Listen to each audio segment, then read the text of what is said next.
Cliquez sur cette vidéo car vous voudrez tout savoir sur les principales lois du pouvoir, et vous voilà. Sans ne plus tarder, commençons avec la première loi. La loi de la coercition.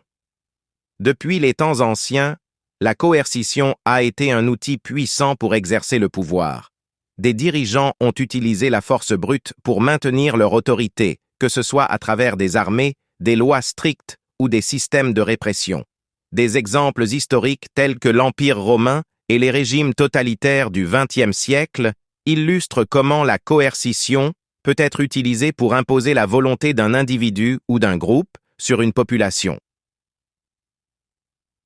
La loi de l'autorité. L'autorité repose sur la légitimité et le consentement des gouvernés. Les dirigeants qui démontrent un leadership efficace, une expertise ou une vision inspirante peuvent gagner l'adhésion de leur peuple. Les exemples incluent des figures historiques telles que Gandhi, Mandela et Lincoln qui ont exercé leur pouvoir non seulement par la force, mais aussi par leur capacité à inspirer et à mobiliser les masses. La loi de l'influence. L'influence est un aspect subtil du pouvoir, souvent exercé à travers la persuasion, la manipulation et la séduction.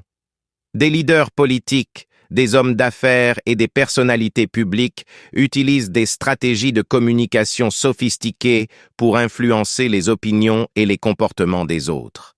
Les médias, la publicité et les réseaux sociaux jouent un rôle crucial dans la propagation de l'influence, créant ainsi de nouveaux défis et opportunités pour ceux qui cherchent à exercer leur pouvoir.